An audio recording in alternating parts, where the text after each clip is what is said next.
Let us begin by settling the body and the mind. Wherever you are listening from, allow the breath to come and go naturally. There is nothing to achieve in this moment, nothing to force, just a quiet willingness to listen deeply, as if you were sitting at the feet of the Buddha himself, open and attentive.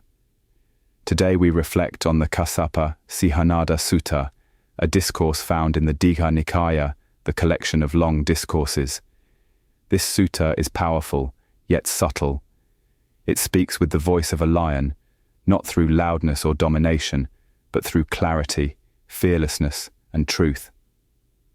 It invites us to examine what genuine spiritual life truly means, beyond appearances, beyond labels, and beyond social approval. The setting of this discourse is important. The Buddha is speaking in a time when many spiritual teachers, ascetics, and wanderers were active.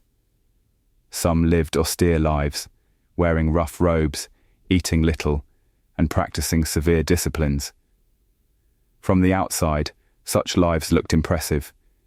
People admired hardship and extreme self-denial, believing these were signs of holiness and liberation. Into this environment steps the Buddha, calm and unshaken. He does not attack others. He does not argue to win followers.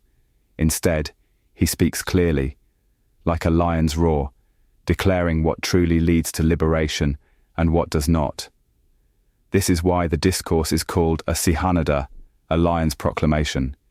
It is fearless because it rests on direct knowledge, not opinion. The Buddha begins by addressing a subtle danger that still exists today. It is the danger of confusing outer practice with inner freedom. He explains that some may live in forests, sleep on the ground, wear simple robes, or eat only what is offered, yet still be bound by craving, pride, views, and ignorance. Such a life may look spiritual, but if the mind is not free, suffering remains. Here, the Buddha is inviting us to look honestly at ourselves, not to judge others, but to reflect inwardly. We may ask gently, why do I practice? What am I truly cultivating? This question is timeless. Even today, it is easy to measure spiritual life by external forms, by how disciplined someone appears, or by how many rules they follow. The Buddha asks us to look deeper, into the heart. He then speaks about himself, not with pride, but with clarity. He explains that he does not claim superiority because of outer austerities. Rather, his confidence comes from something much deeper, complete understanding of the path and the full abandonment of the causes of suffering. This is important. The Buddha's authority does not come from tradition, status, or hardship, but from awakening. The Buddha explains that there are certain qualities that define a fully awakened one. These include perfect moral conduct, deep concentration, and liberating wisdom.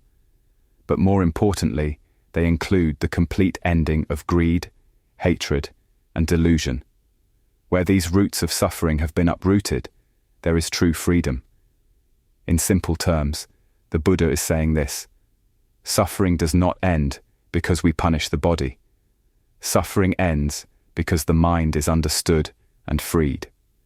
When craving no longer commands us, when aversion no longer burns us, when ignorance no longer confuses us, then peace becomes unshakable. The discourse then turns toward a clear contrast. The Buddha explains that some teachers still cling to views. They hold tightly to ideas such as, this alone is true, everything else is wrong.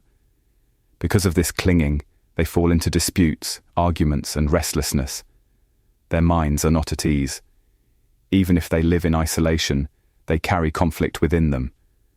The Buddha, however, describes himself as free from such entanglement. He has seen directly the arising and passing away of phenomena.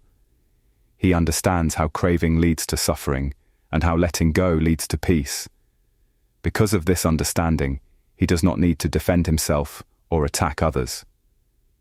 His mind rests in compassion and clarity. This is a very important teaching for our time. We live in an age of strong opinions, identity, and division. Even spiritual spaces can become places of comparison and conflict. The Kassapa Sīhanāda Sutta reminds us that true Dhamma practice softens the heart. It reduces the need to be right. It increases patience, humility, and kindness. The Buddha then speaks about the gradual training. He does not suggest that awakening happens through a single act or belief. Instead, he describes a path that unfolds step by step. Moral conduct forms the foundation. When our actions and speech are harmless and honest, the mind becomes less agitated. From this stability, concentration can develop, and from concentration, wisdom naturally arises. Wisdom, in this context, is not intellectual knowledge. It is direct seeing. It is seeing that the body is impermanent, feelings are impermanent, perceptions are impermanent, mental formations are impermanent, and consciousness itself is impermanent. Seeing this clearly, attachment weakens. When attachment weakens, suffering fades. The Buddha emphasizes that this realization is not theoretical. It is something to be known personally. Just as one knows the taste of salt by tasting it, one knows freedom by walking the path. No one can do this on our behalf. Teachers can point the way, but each person must see for themselves. As the discourse continues, the Buddha makes it clear that he does not fear criticism or comparison. Why? Because there is nothing left to defend. He is not seeking praise, nor avoiding blame. His mind is free from the need for approval. This is another sign of genuine liberation. For practitioners, this is deeply encouraging. The Buddha is showing us what is possible for a human being. Not perfection in a worldly sense, but freedom in a profound sense. Freedom from compulsive wanting. Freedom from fear of loss. Freedom from the burden of constantly becoming someone.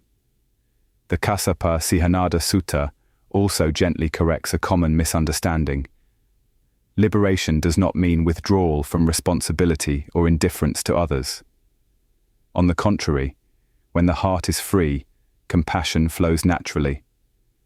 The Buddha teaches out of care for beings, not out of a desire to be followed or admired. As listeners, we are invited to reflect quietly. Are we practicing to appear spiritual or to understand suffering? Are we clinging to views, identities, or methods, or are we learning to let go? Are our practices leading to greater kindness, patience, and clarity, or to tension and comparison? These reflections are not meant to discourage us. They are meant to guide us gently back to what matters. The Buddha does not ask us to imitate his life exactly. He asks us to understand the principles of the path and apply them wisely in our own circumstances. As we come toward the end of this reflection, let us return to the image of the lion's roar. A lion roars not out of aggression, but out of confidence. In the same way, the Buddha's teaching is confident because it is grounded in truth. It does not need decoration. It does not need exaggeration. It simply points to the end of suffering. May we listen to this roar not with fear, but with trust. May we allow it to awaken sincerity in our practice. And may we remember that the deepest measure of progress on the path is not how much we renounce outwardly, but how gently and wisely we live inwardly. Let us end by resting for a few moments in silence, allowing these words to settle. May they become seeds of understanding, watered by mindfulness and compassion. And may our practice, in whatever form it takes, lead gradually and surely toward peace,